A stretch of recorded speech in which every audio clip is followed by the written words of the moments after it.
2 ವರ್ಷ 11 ತಿಂಗಳು 17 ದಿನ ಭಾರತದ ಸಂವಿಧಾನವನ್ನ ಬರೆದು ಇಡೀ ಜಗತ್ತೇ ಮೆಚ್ಚುವಂತಹ ಸಂವಿಧಾನವನ್ನ ನಮಗೆ ಕೊಟ್ಟರು. ಭಾರತದ ಸಂವಿಧಾನದ ಕಾರಣಕ್ಕೆ ನಾನು ಇವತ್ತು ಈ ದೇಶದ ಪ್ರಧಾನಮಂತ್ರಿ ಆಗಿದ್ದೀನಿ ಅಂತ ಘೋಷಣೆ ಮಾಡಿದ್ದು ನರೇಂದ್ರ ಮೋದಿ. ನನ್ನಂತಹ ಒಬ್ಬ ಹಿಂದುಳಿದ ಜಾತಿಗೆ ಸೇರಿದವನು ಇವತ್ತು ಪ್ರಧಾನಮಂತ್ರಿ ಆಗಿದ್ದೀನಿ ಅಂತಂದ್ರೆ ಗಾಂಧಿ ನೆಹರು ಕುಟುಂಬಕ್ಕೆ ಸೀಮಿತವಾಗಿದ್ದಂತ ಆ ಸ್ಥಾನದಲ್ಲಿ ನಾನು ಹೋಗಿ ಕೂತಿದ್ದೀನಿ ಅಂದ್ರೆ ಅದಕ್ಕೆ ಬಾಬಾ ಸಾಹೇಬ್ ಅಂಬೇಡ್ಕರ್ ಬರೆದಂತ ಸಂವಿಧಾನ ಕಾರಣ. ಅಂತಹ ಸಂವಿಧಾನವನ್ನ ನಮ್ಮ ದೇಶಕ್ಕೆ ಕೊಟ್ಟರು ಬಾಬಾ ಸಾಹೇಬ್. ಹೊಸ ಸಂವಿಧಾನ, ಹೊಸ ದೇಶ, ಹೊಸ ಯೋಜನೆಗಳಾಗಬೇಕು, ಹೊಸ ಶಾಸನಗಳು ರೂಪುಗೊಳ್ಬೇಕು. ಆ ಜಾಗಕ್ಕೆ ಜನರಲ್ ಎಲೆಕ್ಷನ್ ಬರ್ತದೆ 52ರಲ್ಲಿ. ಯಾರು ಹೋಗ್ಬೇಕು? ಕುಲಕರ್ಣಿ ಅವರ ಯಾರು ಹೋಗ್ಬೇಕಲ್ವ?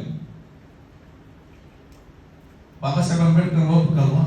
52ರ ಚುನಾವಣೆ, ಸಾರ್ವತ್ರಿಕ ಚುನಾವಣೆ, ಭಾರತದ ಸ್ವತಂತ್ರ ಭಾರತದ ಮೊದಲ ಸಾರ್ವತ್ರಿಕ ಚುನಾವಣೆ. ಆ ಚುನಾವಣೆಯಲ್ಲಿ ಬಾಬಾ ಸಾಹೇಬರು ಸ್ಪರ್ಧೆ ಮಾಡ್ತಾರೆ ಬಾಂಬೆಯಿಂದ. ಕಾಂಗ್ರೆಸ್ನವರು ಎಂತ ಕುತಂತ್ರ ಮಾಡ್ತಾರೆ ಸ್ನೇಹಿತರೆ.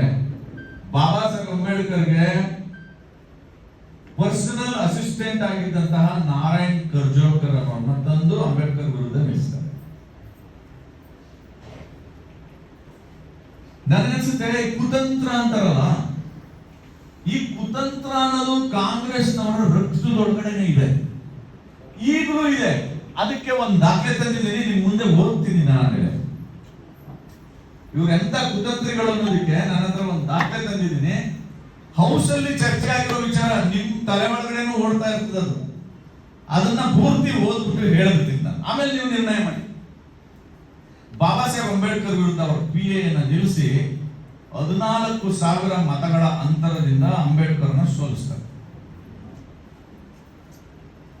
ಅದ್ರೊಳಗಡೆ ನೆರೆದಿರೋ ಕುತಂತ್ರ ಏನ್ ಗೊತ್ತಾ? 74,333 ಮತಗಳನ್ನ ಕೂಲ್ಗೆಡಿಸ್ಬಿಡ್ತಾರೆ. ಕೂಲ್ಗೆಟ್ಟ ಮತಗಳು, ಇನ್ವ್ಯಾಲಿಡ್ ವೋಟ್ಸ್. 74,333 ಕೂಲಗೆಟ್ಟ ಮತಗಳು ನನಗೆ ಬರ್ಬೇಕಾಗಿತ್ತು. ಕಾಂಗ್ರೆಸ್ನವರು ಪಿತೂರಿ ಮಾಡಿ ನನ್ನನ್ನ ಸೋಲ್ಸಕ್ಕೆ ಇದನ್ನ ಮಾಡಿದ್ದಾರೆ. ಎನ್ಕ್ವೈರಿ ಮಾಡಿ ಅಂತ ಎಲೆಕ್ಷನ್ ಕಮಿಷನ್ಗೆ ಬಾಬಾ ಸಾಹೇಬ್ ಅಂಬೇಡ್ಕರ್ ಪತ್ರ ಬರೀತಾರೆ. ಎಲೆಕ್ಷನ್ ಕಮಿಷನ್ ಯಾರು ಕಂಟ್ರೋಲ್ ಇದ್ದಾವಾಗ? ನೆಹರು ಕಂಟ್ರೋಲ್. ಇನ್ವೆಸ್ಟಿಗೇಷನ್ ಆಗಲ್ಲ. ಏನಾಗಿರ್ಬೇಡ ಬಾಬಾ ಸಾಹೇಬ್ರಿಗೆ. ಇನ್ನ ವಿಶೇಷ ಏನ್ ಗೊತ್ತಾ? ಅಂದ್ರೆ ಎಷ್ಟು ಅಸೂಯೆ ಇತ್ತು ಬಾಬಾ ಸಾಹೇಬ್ರ ಬಗ್ಗೆ, ಎಷ್ಟು ದ್ವೇಷ ಇತ್ತು ಈ ಕಾಂಗ್ರೆಸ್ನವ್ರಿಗೆ ಅನ್ನೋದಕ್ಕೆ ಇನ್ನೊಂದು ಉದಾಹರಣೆ. ಜವಾಹರ್ಲಾಲ್ ನೆಹರು ಬಾಂಬೆ ಪ್ರಾಂತ್ಯದಲ್ಲಿ ನಡೆದಂತ ಚುನಾವಣೆಯ ವಿಚಾರಗಳನ್ನ ಮೌಂಟ್ ಬ್ಯಾಟನ್ ಹೆಂಡತಿ ಎಡ್ವಿನಾ ಮೌಂಟ್ ಬ್ಯಾಟನ್ಗೆ ಪತ್ರ ಬರೀತಾರೆ. ಆ ಪತ್ರದ ನಕಲು ನನ್ನ ಹತ್ರ ಇದೆ. ನಾವು ದೆಹಲಿಗೆ ಹೋಗಿ ತಗೊಂಡಿದ್ವಿ. ಇದು ಪತ್ರ ಬರ್ತಿರೋದು. ಮೈ ಡಿಯರ್ ಎಡ್ವಿನಾ ಅಂತ ರೆಫರ್ ಮಾಡಿ ಭಾರತದಲ್ಲಿ 52ರ ಚುನಾವಣೆ ಏನಾಗ್ತಾ ಇದೆ ಅನ್ನೋದನ್ನೆಲ್ಲ ಹೇಳ್ತಾರೆ. ಯಾಕ್ರಿ ಹೇಳ್ಬೇಕು? ಒಬ್ಬ ಫಾರಿನ್ ಮಹಿಳೆಗೆ ಭಾರತದೊಳಗಡೆ ಏನ್ ನಡೀತಾ ಇದೆ ಚುನಾವಣೆಯಲ್ಲಿ ಅನ್ನೋದನ್ನ ನಮ್ಮನ್ನ 200 ವರ್ಷ ಆಳ್ವಿಕೆ ಮಾಡಿರೋರಿಗೆ ಯಾಕೆ ಹೇಳ್ಬೇಕಾಗಿತ್ತು?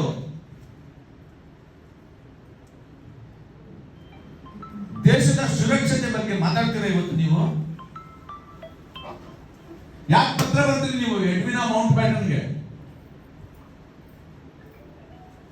ರಾಹುಲ್ ಗಾಂಧಿಗೆ ಪ್ರಶ್ನೆ ಮಾಡ್ತೀನಿ, ನಿಮ್ಮ ಮುತ್ತಾತನ ಆತ್ಮವನ್ನ ಪ್ರಶ್ನೆ ಮಾಡಿ, ಯಾಕೆ ಎಡ್ವಿನಾ ಮೌಂಟ್ ಬ್ಯಾಟನ್ಗೆ ಪತ್ರ ಬರೆದ್ರಿ? ಭಾರತದಲ್ಲಿ ನಡೀತಕ್ಕಂಥ ಚುನಾವಣೆಯ ಪ್ರಕ್ರಿಯೆಗಳನ್ನ ಯಾಕೆ ಬರಿಬೇಕಾಗಿತ್ತು? ಯೋಚನೆ ಮಾಡಿ. ನನಗೆ ಡೌಟ್ ಬರ್ತಾ ಇದೆ, ಒಬ್ಬ ದಲಿತನಾಗಿ ನನಗೊಂದು ಡೌಟ್ ಬರ್ತಾ ಇದೆ, ಈ ಕಾಂಗ್ರೆಸ್ನವರು ಬ್ರಿಟಿಷ್ ಜೊತೆ ಏನಾದ್ರು ಅಂಡರ್ಸ್ಟ್ಯಾಂಡಿಂಗ್ ಅಲ್ಲಿ ಇದ್ರ ಅಂತ.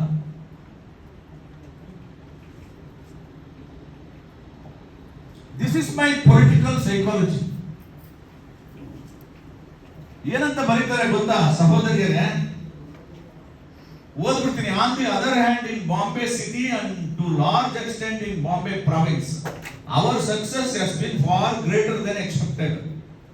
ಬಾಂಬೆ ಸಿಟಿ ಮತ್ತು ಬಾಂಬೆ ಪ್ರಾಂತ್ಯದಲ್ಲಿ ನಮ್ಮ ಗೆಲುವು ನಮ್ಮ ನಿರೀಕ್ಷೆಗೂ ಮೀರಿದಷ್ಟು ಬಂದಿದೆ. ಅಲ್ಲಿಗೆ ನಿಲ್ಸಲ್ಲ, ಮುಂದೆ ಹೇಳ್ತಾರೆ ಗೊತ್ತಾ? Ambedkar has been dropped out. ಅಂಬೇಡ್ಕರ್ನ ಹೊರಗಡೆ ಇಟ್ಟಿದೀವಿ. ಅಂಬೇಡ್ಕರ್ನ ಹೊರಗಡೆ ಇಟ್ಟಿದೀವಿ ಅಂತ ಲೇಡಿ ಮೌಂಟ್ ಬ್ಯಾಟನ್ ಯಾಕೆ ಹೇಳ್ಬೇಕಾಗಿತ್ತು? ಇಲ್ಲಿ ಒಂದ್ ನಿಮಿಷ ಯಾರು ಬೇಜಾರು ಮಾಡ್ಕೊಳ್ಳಿಲ್ಲ ಅಂತಂದ್ರೆ, ದಲಿತರು ಎಷ್ಟು ಜನ ಇದ್ರಿ ಕೈ ಎತ್ತಿ? ವೆರಿ ಗುಡ್, ಕೈ ಬಿಡಿ. ಹಿಂದುಳಿದ ವರ್ಗಗಳು ಎಷ್ಟು ಜನ ಇದ್ದೀರಿ ಕೈ ಎತ್ತಿ? ನೀವಿಬ್ಬರಿಗೂ ಮಾತಾಡ್ತಾ ಇರೋದು ನಾನು, ಕೈ ಬಿಡಿ. ದಲಿತರು ಹಿಂದುಳಿದ ವರ್ಗಗಳಿಗೆ ಮಾತಾಡ್ತೀನಿ ನಾನು. ಇದು ಅನ್ಯಾಯ ಆಗ್ಬೇಕ್ರಿ. ಇದು ಬಾಬಾ ಸಾಹೇಬರಿಗೆ ಅವಮಾನ ಮಾಡ್ಬೇಕು ಅಂತಾನೆ ಬರ್ದಿರೋ ಪತ್ರ ಅಲ್ವಾ ಇದು? ಇದೆಲ್ಲ ಪ್ರಧಾನಮಂತ್ರಿಗಳ ಆರ್ಕೈವ್ಸಿಂದ ತಗೊಂಡ್ಬಂದಿರೋದು ನಾವು. ಇಷ್ಟು ಅವಮಾನ ಮಾಡಿದ್ರು. ಆ ಕಾರಣಕ್ಕೆ ಬಾಬಾ ಸಾಹೇಬರು ತನ್ನ ಅನುಭವದ ಆಧಾರದ ಮೇಲೆ ಇದು ಬರ್ನಿಂಗ್ ಹೌಸ್, ಸುಡುವ ಮನೆ ಒಳಗಡೆ ಹೋಗ್ಬೇಡಿ ಅಂತ ಹೇಳಿ. ಆದ್ರೂ ಏರ್ ಕಂಡೀಷನ್ ರೂಮ್ ಅಂದ್ಕೊಂಡ್ಬಿಟ್ಟಿದೀವಿ ನಾವು. ನನ್ನಂತವ್ರು 10 ಜನರಿಗೆ ಅನುಕೂಲ ಆಗ್ಬೋದೇನೋ ಏನ್ರಿ? ಅಷ್ಟಾಗಿ ನನ್ನಂತವ್ರಿಗೆ, ನಿನ್ನಂತವ್ರಿಗೆ, ಬಸವರಾಜ್ ಅಂತವ್ರಿಗೆ, ಅಯ್ಯಣ್ಣ ಮ್ಯಾಕ್ಟೇರಿ ಅವ್ರಿಗೆ ಕಾಂಗ್ರೆಸ್ ಇಂದ ಅನುಕೂಲ ಆಗ್ಬೋದು. ನಿಮ್ ಸಮುದಾಯಗಳಿಗೆ ಏನಾಗುತ್ತೆ ಅಂತ ಯೋಚನೆ ಮಾಡಿ. ಬಾಬಾ ಸಾಹೇಬ್ ಹೋರಾಟ ಮಾಡಿದ್ದು ನಿಮ್ ಸಮುದಾಯಗಳಿಗೋಸ್ಕರ, ನಿಮಗೋಸ್ಕರ ಅಲ್ಲ. ಅವ್ರಿಗೋಸ್ಕರ ಹೋರಾಟ ಮಾಡಿದ್ರೆ ಅಮೆರಿಕದ ಸುಪ್ರೀಂ ಕೋರ್ಟ್ ಜಡ್ಜ್ ಆಗಿರೋರು ಬಾಬಾ ಸಾಹೇಬ್. ಗೊತ್ತಾ ನಿಮ್ಗೆ? ಇಂಟರ್ನ್ಯಾಷನಲ್ ಮಾನಿಟರಿ ಫಂಡ್ ನ ಚೇರ್ಮನ್ ಆಗ್ಬಿಡೋರು ಬಾಬಾ ಸಾಹೇಬ್. ಅಷ್ಟು ಸಾಮರ್ಥ್ಯ ಇತ್ತು ಅವ್ರಿಗೆ. ಆದ್ರೆ ಎಲ್ಲನೂ ಬಿಟ್ಬಿಟ್ಟು ನಮ್ಮ ಜೊತೆಗೆ ಬಂದರು. ದುರಂತ ಕಾಂಗ್ರೆಸ್ ಜೊತೆ ಅವರ ಅನುಭವ ಅಷ್ಟು ಕಹಿ ಅನುಭವ. ಈ ಸಂದರ್ಭದಲ್ಲಿ ಇನ್ನೊಂದು ಲೆಟರ್ ಇದೆ, ಅದನ್ನು ಹೇಳ್ಬಿಡ್ತೀನಿ. ಸನ್ಮಾನ್ಯ ಪ್ರಿಯಾಂಕ ಖರ್ಗೆ ಅವರು, ಗ್ರಾಮೀಣಾಭಿವೃದ್ಧಿ ಸಚಿವರು, ವಿಧಾನ ಪರಿಷತ್ತಲ್ಲಿ ಒಂದು ಪತ್ರ ಓದಿದ್ರು. ಅಂಬೇಡ್ಕರ್ ಬರೆದಿರೋ ಪತ್ರ ನೋಡಿ ಅಂತ ಇದನ್ನು ಓದಿದ್ರು. ನೋಡಿದೀರಾ? ಹಲೋ, ಈ ಪತ್ರ ಓದಿದ್ರು.